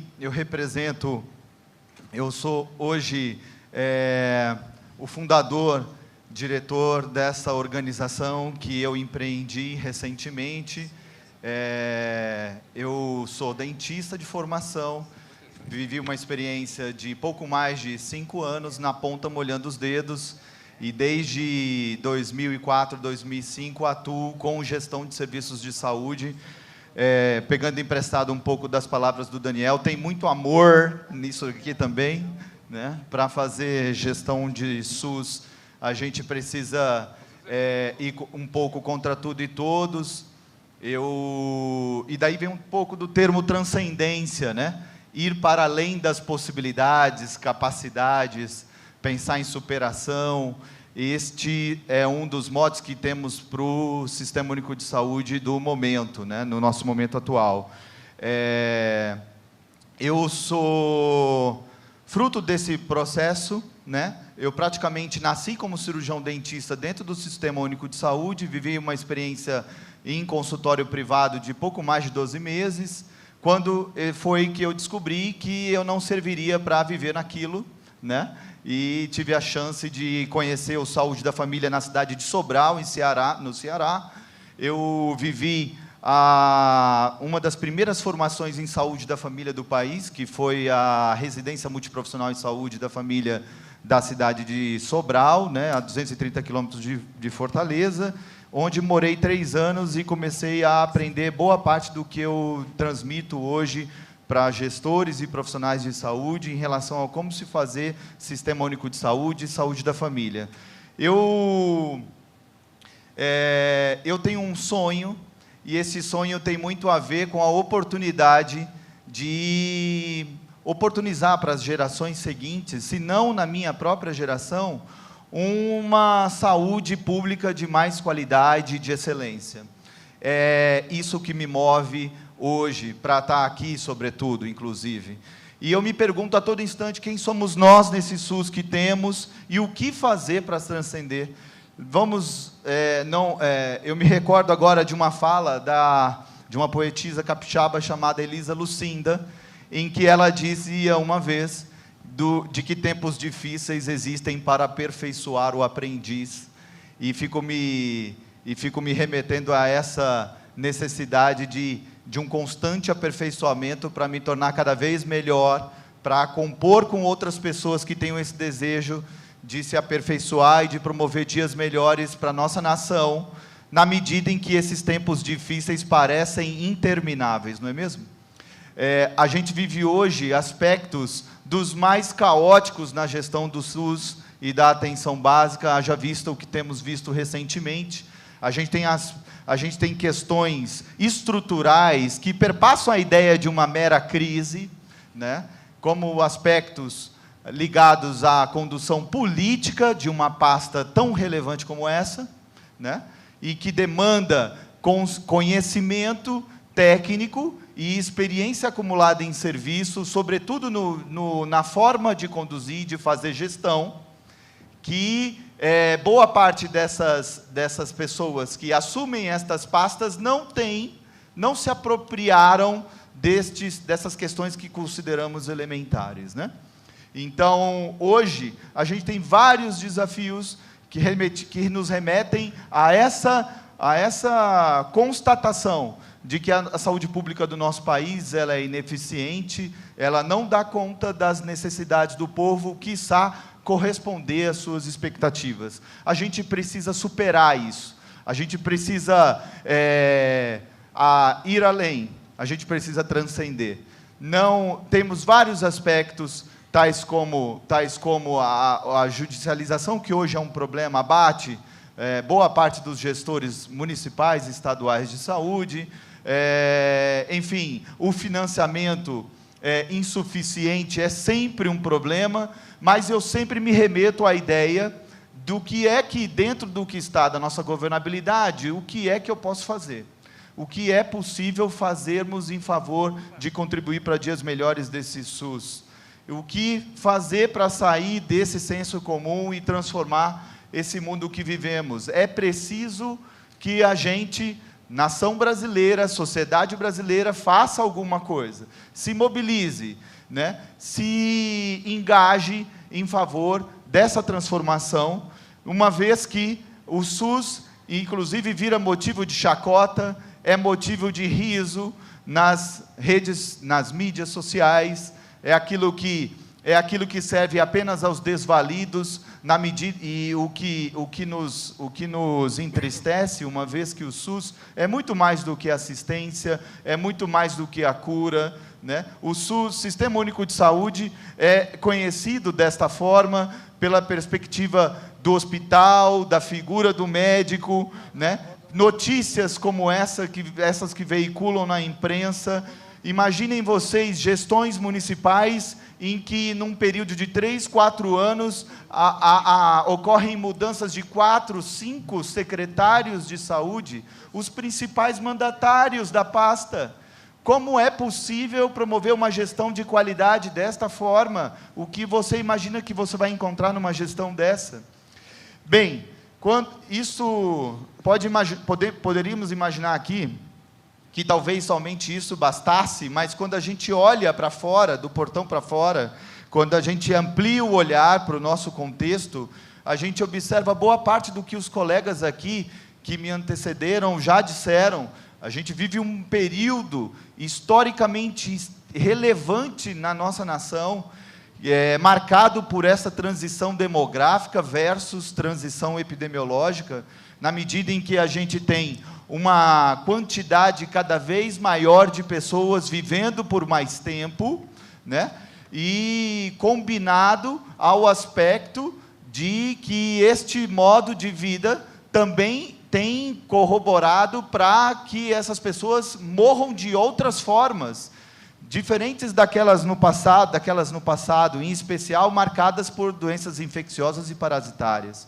Hoje é marcadamente importante de que a cada 3 pessoas, aproximadamente uma morre de problemas ligados às doenças cardiovasculares, além de outras doenças como o próprio câncer, que no nosso país tem assumido conotação cada vez mais relevante do ponto de vista epidemiológico. Então, é muito importante esse olhar gestor sobre o modo como as pessoas têm vivido e o modo como as pessoas têm falecido, têm nos deixado, e de forma que isso possa nos apontar, trazer algum legado, no sentido de ensinar para nós que ficamos o que podemos fazer para a gente viver cada vez mais, por cada vez mais tempo, com mais qualidade de vida. As nossas taxas de fecundidade e de natalidade caíram de forma extremamente importante ao longo dos 20, 30 anos, e quando a gente faz uma reflexão sobre os nossos estilos de vida atualmente, a gente observa isso, né? Uma correria, está faltando tempo, né? A gente mal está dando conta de poder gerir a nossa própria vida com qualidade, com excelência. A gente sai e lida com essas circunstâncias que nos acometem nas cidades grandes, mas isso, na verdade, já é uma realidade de boa parte das cidades pequenas, e o produto disso é essa loucura, esse adoecimento causado pelo modo de vida nessas cidades. A gente hoje testemunha uma epidemia de violência, vitimando, sobretudo, os jovens e adultos jovens. Pessoas da nossa sociedade, acreditem nisso, vejam só essas reportagens, contribuindo de sobremaneira para o adoecimento do outro, né? Na medida em que agridem, que ofendem uns aos outros, de forma estúpida, de uma forma completamente descabida, e assim a gente vem testemunhando de uma forma muito penosa e com muita dor esse cenário que nos envolve nos dias de hoje. Quando a gente olha para dentro das organizações, o que a gente encontra? Digam para mim, por gentileza. Alguma coisa diferente disso? Muito pelo contrário, profissionais que se ofendem, profissionais que não conseguem conviver uns com os outros, ansiedade, angústia, tristeza, desânimo, operando numa lógica da tocação de serviço, despregada de projeto, não falam bem do trabalho, não reconhecem suas lideranças, não se orgulham de onde atuam, gente triste, que, na verdade, repercutem tão somente as mesmas pessoas tristes com quem a gente convive hoje em sociedade, numa lógica de tocação, quiçá de sobrevivência. Genericamente, claro, guardadas as devidas proporções, digo isso, mas é muito delicado a gente observar hoje esse modo como a gente vem testemunhando cada vez mais isso dentro das organizações de saúde. Um caos reinante, todo mundo fala mal daquilo ali, um pouco reconhecimento da importância de serviço, e aí eu pergunto para vocês, isso geraria preocupação? Isso gera preocupação das pessoas para inspirarem ações visando o maior engajamento e a felicidade no trabalho dessas pessoas? Isso é o suficiente? Não. E assim, isso não toca teu coração, isso não te incomoda. Fico me perguntando até que ponto esses profissionais de saúde estão preparados para atender às demandas cada vez mais próprias das pessoas idosas, e eu fico muito preocupado. Tive a chance de trabalhar 3 anos no Departamento de Atenção Básica do Ministério da Saúde, eu saí recentemente em março, e circulando o estado de São Paulo a cada 100 dias, por cada uma das 17 regiões de saúde, eu pude perceber isso com muita clareza, desses aspectos que trago para vocês nesse instante. O que fazer para transcender? É fundamental para o gestor, para o trabalhador, que a gente compreenda essa perspectiva de contexto, gente que consiga enxergar o que se passa no mundo atual, em meio a toda essa complexidade, como o professor Edgar Morin traz, né, que tenha sensibilidade, e o tamanho da fonte é de propósito, porque sem visão de contexto e sem sensibilidade, nós não produzimos diálogo, nós não colocamos em prática o nosso conhecimento, muito menos desenvolvemos os nossos projetos. Daí o quanto, baseado nessas experiências, eu traria aqui 4 pontos fundamentais que devem alicerçar esse novo jeito de fazer gestão de sistema único de saúde no nosso país. Vejam, esse modelo se esgotou. Esse modelo de fazer SUS desta forma, com todo o dinheiro que se tinha, né, não vai mais para frente. Ou a gente concilia essa perspectiva assistencialista, resolutiva, sim, cuidadora, sim, com aspectos ligados à promoção da saúde, à prevenção de doenças, à educação das pessoas, ou a gente investe nisso, aspectos que são tão complexos quanto o próprio tratamento de câncer, eu diria, ou a gente investe nisso, olha para as pessoas em vez de olhar para as doenças tão somente, ou a gente investe nisso, ou a gente vai seguir perdendo oportunidades de fazer um sistema único de saúde cada vez mais potente, cada vez mais cuidador. Pessoas, liderança, processos e avaliação. Falando das pessoas, vejam, tudo o que acontece no mundo, no país, na minha cidade, acontece comigo. Ou a gente desenvolve esse sentimento ético forte, a consciência de cidadania, para não deixar passar nada, e não abrir mão desse poder que a gente tem de participar, de fazer gestão da nossa nação, ou a gente, infelizmente, vai continuar sendo coadjuvante da nossa própria história, né? Então, se o olho do dono é aquele que engorda a boiada, eu preciso exercitar o meu olhar de dono. Dono de quem? Dono do meu país, dono da minha nação, dono desse sistema único de saúde que está posto e que é de todo mundo, e não apenas daqueles mais desfavoráveis, econômica e socialmente. A gente tem um autor bastante conhecido, Peter Senge, que que trouxe a ideia das organizações que aprendem, o mundo privado, corporativo, já se debruça nisso há anos, porque a gente não conduz isso para dentro das organizações públicas de saúde, né? Hoje, cada vez mais em nossas organizações, temos pessoas com interesses distintos, gente de gerações diferentes, gente que mal nasceu, cai um tablet na cabeça, gente que está lidando ainda com papel, e essas pessoas com interesses diversos dentro das organizações de saúde, como que a gente gere, como a gente cuida de tudo isso? Enfim, eu gosto muito de falar do fluxo do Mihaly Csikszentmihalyi, que é um europeu, um croata, que trabalhou essa ideia do fluxo a partir da aqui, puxa, aqui, ok?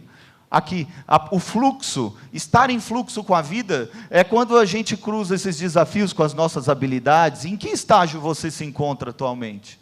Vejam só como é importante nós trabalharmos essa oportunidade das pessoas cada vez mais terem desafios grandes, condizentes com as suas habilidades tão grandes quanto. Isso é um dos desafios para as nossas organizações hoje. Quando a gente fala de liderança, é só o que a gente testemunha atualmente são aspectos ligados à falta de liderança na nossa nação atualmente, né? Recentemente, a gente observa vários aspectos, não somente para fora das organizações de saúde, mas, sobretudo, para dentro, na medida em que as empresas, inclusive, chegam a quebrar, porque não tem alguém com um forte senso de liderança no sentido de servir, de inspirar as pessoas a fazerem a diferença, em se engajarem em favor de transformarem o mundo em que vivemos, né? Servindo de exemplo. Qual é o papel que a gente ocupa hoje, né? do ponto de vista desses processos, o SUS é fruto de processo da nossa sociedade, da nossa história. Olha só, para o SUS chegar onde chegou, a gente precisou viver desde 1923 com as caixas de aposentadorias e pensões, quando a doença, quando o principal, quando a saúde foi enxergada como uma espécie de um seguro, de um benefício, né, destinado aos trabalhadores que fomentavam a industrialização e promoviam o crescimento da economia do nosso Brasil. Imaginem isso, né, em meio a todas essas, desde do INPS, em 1966, 67, a gente viveu aqui um período de regime autoritário militar relevante, que durou 21 anos no nosso país. Foi quando as classes, diriam alguns mais desavisados, revolucionárias, né? Gente com vontade de fazer o nosso país amadurecer, defendeu a ideia de uma saúde para além da assistência, para além da doença e do problema, e o SUS é produto desse processo. Nós não podemos ignorar que o conceito de que o cidadão não é cliente, mas é sujeito. Essa reforma sanitária brasileira, ocorrida na década de 80, simbolizou um processo civilizatório que não pode vir à derrocada da forma como se anuncia. Jamais. O nosso país, a nossa sociedade não merece isso. O Saúde da Família, a atenção básica, nasceu em meados de 1991 e 93, no bojo de toda essa revolução, dessa reforma sanitária brasileira, e eu, com muita alegria, posso dizer, porque eu praticamente vivi, desde o seu início, essa história. Esses são os quadros, eu não vou conseguir entrar no detalhe, de toda essa história que a gente viveu ao longo desses últimos pouco mais de 20 anos, né, de saúde da família. Hoje temos 65%, voltar um pouco, 65% de cobertura, acabando, tá? 65% de cobertura, essas equipes, né, hoje a gente já tem 40 mil equipes servindo mais de 125 milhões de brasileiros, né? Sempre atuando numa perspectiva de sair dessa lógica piramidal para uma lógica circular, tendo a atenção primária à saúde, ou no Brasil conhecida como atenção básica, dando suporte estruturante para todos os demais níveis da rede. Olha só que importante isso. E assim, hoje, ela serve de sustentação para todas as redes que comportam aquilo que os municípios promovem em relação ao SUS. Né? Então, essa é a perspectiva que está posta para a atenção básica, uma lógica circular que dialoga com a rede, considerando a perspectiva da complexidade para garantir a integralidade. Mais 5 slides. Hoje, no nosso país, hoje no nosso estado de São Paulo, a avaliação é passo fundamental desse processo gestor, né? Político gestor do Sistema Único de Saúde. Hoje a gente tem regiões no estado de São Paulo com menos de 30% de cobertura de saúde da família, que são esses pontos em vermelho que eu construí quando eu estava lá no Ministério, e esse modelo e essa caracterização desse cenário, de um modelo tradicional, feita no espaço do hospital. Se eu não dissesse nada para você, se eu não tivesse colocado no tempo e no espaço em relação a esses dados, certamente você seria capaz de dizer que este slide se refere ao modelo de atenção à saúde promovido na década de 20, 30, e não, isso é o que acontece no nosso estado hoje. E o maior retrato disso é qual? Poucas pessoas conhecem o Sistema Único de Saúde de fato, né? Então, os desafios para a gente transcender, encerrando a minha apresentação, é a promoção desse acesso através da atenção básica, projeto de gestão consistente, profissionais de saúde devidamente preparados. Esse é um baita de um calcanhar de Aquiles. Nós não fomos formados na universidade para fazer atenção básica, nós estamos nos formando em atenção básica no exato instante em que a gente se permite trabalhar nisso. Redes de atenção à saúde desorganizadas e centradas na figura do médico e do hospital ainda. tão somente, não significa minimizar a importância disso, jamais. Isso é extremamente relevante, tem que existir para fortalecer a rede, mas apenas isso não é possível mais. Problemas com a regionalização, na medida em que os gestores não se conversam, não exercem sentimentos como a solidariedade, esses desafios à integralidade, à insatisfação crescente da população, na medida em que ela nem consegue reconhecer ainda, aliás, ela denomina os postos, as unidades básicas de saúde, como meros postinhos. E o diminutivo não é porque só tem gente querida, linda, maravilhosa lá dentro ainda. Não é. É postinho porque é diminuto na resolutividade, é diminuto no cuidado, é diminuto na importância. E isso é penoso. Quando a gente não investe na atenção, R$1 que a gente investe, R$5 que a gente investe na atenção básica, numa consulta médica, vejam, melhor dizendo, uma consulta médica básica realizada no hospital chega a custar quase 7 vezes mais que uma consulta médica básica realizada no âmbito da saúde, da unidade básica de saúde. E, bom, falar em 20 minutos dos desafios do SUS realmente não é nada fácil. Quero agradecer a presença, a permanência até esse instante de vocês. Meu muito obrigado. Aqui está a organização onde eu trabalho atualmente, a Universaúde. Fiquem à vontade para nos visitar. E esses são os meus contatos. Um prazer estar aqui. Até uma próxima em breve. Obrigado.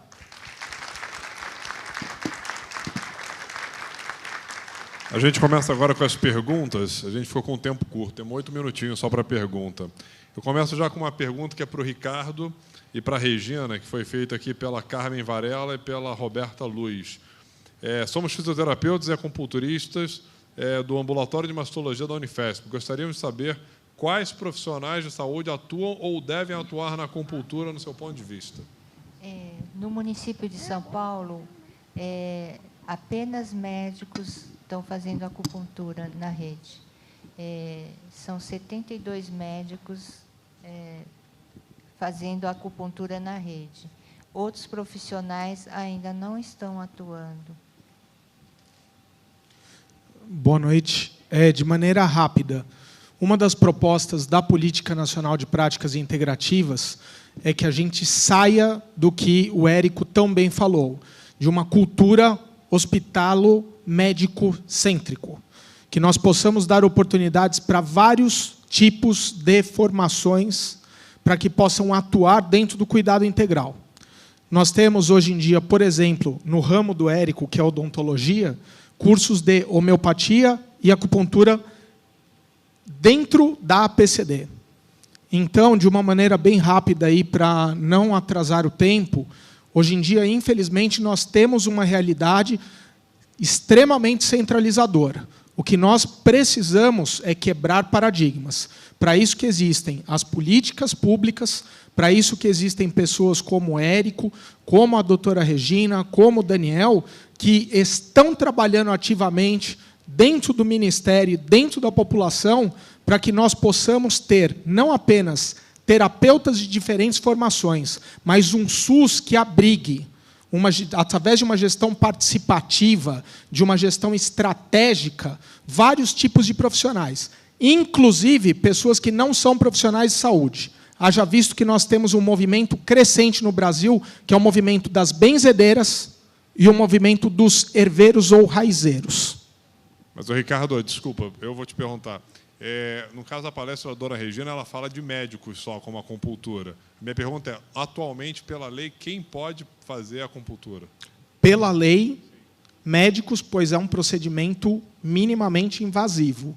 Porém, o que nós vemos no mundo é uma queda dessa hospitalo-médico-centralização, desde que haja estudo, desde que haja formação. Fisioterapeuta não pode, então? Por enquanto, pela regulamentação, pode. Então, Obrigado, Ninho. Mas vale a pena lembrar que, dentro do sistema público de saúde, apenas profissionais da área da saúde podem atuar. Tá? Que é mais ou menos complementando aí. Nesse caso, abriu só para médico, mas depende do SUS, qualquer profissional da área da medicina. Tem microfone aí para quem quiser pergunta aqui da plateia? Tem? Alguém quer fazer pergunta? Levanta a mão.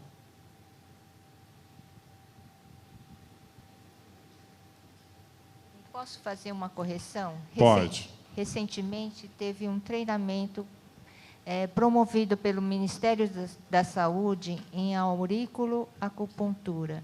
Então, a auriculoacupuntura é um microsistema. E, nesse treinamento, não só médicos, como outras categorias profissionais de nível universitário foram treinados para atuarem no SUS. Pergunta? Boa tarde. Aqui. Meu nome é Silvana. Antes da pergunta, um agradecimento ao Daniel, que não me conhece. Eu sou mãe do Bruno, estou aqui como paciente, né, mãe de um paciente oncológico. Não sei aqui do público quantos são médicos, pacientes ou, enfim, profissionais de saúde. Quantos são pacientes aqui? Levanta a mão, por favor. Quantos são médicos? Tá. Ok. Um agradecimento, Daniel, para que você, né, siga motivado, né, na tua luta. O Bruno foi diagnosticado com glioma difuso de tronco cerebral há 7 anos. Os médicos sabem, é um tumor que não tem cura pela medicina, absolutamente não tem cura, e o prognóstico dele era de 6 meses de vida, talvez 1 ano em condições vegetativas. O tronco cerebral controla todos os sinais vitais. A pergunta, para o final, é por que no sistema de saúde público e mesmo no Einstein não são apresentadas essas terapias integrativas? Eu fui paciente do SUS no Itaci e por anos e depois por outros anos no Einstein, através do convênio, e nunca foi apresentado nem esse método, nem fitoterapia, nem reiki. Naquele diagrama, vários outros, nenhum foi apresentado. Enfim, movido aí pelo desespero, né, de uma mãe de buscar a cura para o seu filho, eu acabei descobrindo o método Kovačić e também a fitoterapia. Não os conhecia, recorri, meu filho está curado. Os médicos não explicam, né, mas já tem 7 anos. Então, é um paciente de glioma de tronco, que não consta na estatística, mas ele está curado. Então, Daniel, obrigada e siga na tua luta. Porque realmente... Agradeço mesmo. Agradeço pelo depoimento. Casos como esses, felizmente, tem muitos dentro do Kovačić que acham a cura. Fico muito satisfeito, fico muito emocionado toda vez que eu vejo a cura. Sim. Acho que o pessoal pensa até que não funciona, porque toda vez eu fico emocionado e falo, pô, está emocionado porque nunca viu antes. Mas toda vez eu fico emocionado porque toda vez é uma vida, Sim. Isso é uma família, e, enfim, parabéns. E além dele, né, outras pessoas para quem eu indiquei também foram curadas. Foi muito mais fácil, talvez, para mim, que tinha um prognóstico de morte, né, ter recorrido a um tratamento complementar, a um tratamento que se chama alternativo. Eu acho que o grande problema é o preconceito, primeiro, né, de não achar que isso é esoterismo. Segundo, o paradigma de que pode haver cura fora da medicina convencional. Como a medicina convencional não me deu expectativa de cura, com muita tranquilidade, eu abri mão da quimioterapia. A gente chegou a fazer um ciclo, mas no 3º dia eu pedi para parar e que deixasse que fosse ali o que Deus quisesse na vida do meu filho. Logo depois, soube do método, fui atrás e meu filho, semana passada, fez 11 anos. A pergunta que eu deixo fiquei muito feliz de saber, né, da integração, de todas as terapias disponíveis. E lamento que nunca tenha sido me apresentado oficialmente. E a pergunta é, por que, com tanta disponibilidade, com tantos recursos, independente de ter levado séculos para chegar, né, aquilo que é milenar até nós, Sim. Por que não há comunicação? Então, infelizmente, depende muito do... Cada um tem um motivo para não fazer isso, né? Infelizmente, a gente não pode responder por eles, não só o Einstein, como o SUS ou qualquer outro hospital, o porquê não usam o Kovačić ou qualquer outro tipo de prática. Infelizmente, é uma pergunta que a gente tem que fazer para eles, cada um tem a sua prioridade. Eu queria só deixar uma coisa aqui. As práticas que conversamos, o método Kovačić ainda não está liberado por lei, é isso? Na verdade, ele não é abraçado pela lei. Dentro da lei, ele pode funcionar, tanto que nós atuamos normalmente, mas ele não é abraçado pelo poder público. Se é abraçado pelo poder público, poderia entrar dentro do Sistema Único de Saúde e atender toda a nação. As práticas integrativas faladas aqui fora o Covatic são autorizadas por lei para serem utilizadas tanto no SUS como no medicina privada, né? Exato. Existe um Plano Nacional de Práticas Integrativas que eles citam 5, que é a acupuntura, a fitoterapia. O reiki. Vamos lá. 5, hoje em dia, são contempladas pela política. Homeopatia, acupuntura, antroposofia, geoterapia ou crenoterapia e... Geoterapia... Esqueci uma. Regina? Oi? Termalismo. Termalismo está dentro da geoterapia. Tá? As demais práticas, Guilherme, não entram. Na política, na verdade, elas são práticas que estão em observatório e que, na verdade, estão em curso de pesquisas. O que eu já inicio para vocês, que é uma conversa que eu vou ter com o Daniel mais tarde, é de elaborarmos protocolos para que se possa investigar o método dentro do rigor da universidade. Lembrando sempre o quê? Peço perdão a quem for contrário, mas eu preciso ter a consciência de que eu sou um pesquisador. De maneira alguma, as práticas integrativas podem substituir o tratamento médico. Nós estamos para integrar. Nós não estamos para excluir. Ok? Isso dentro do rigor da ciência, respeitando as crenças de cada pessoa. Sim, a gente, particularmente dentro do Covatic, nem indica nem desindica tratamentos. O que você faz, o que não faz. Quando alguém nos procura, fazemos o que nós fazemos, que é o método Covatic. O que ele buscar, realmente é com ele. Bom, nosso tempo esgotou. Queria agradecer a todos vocês. Prazer estar aqui. Prazer, Daniel, Érico, Ricardo, Regina. Prazer estar com vocês. Só um depoimento.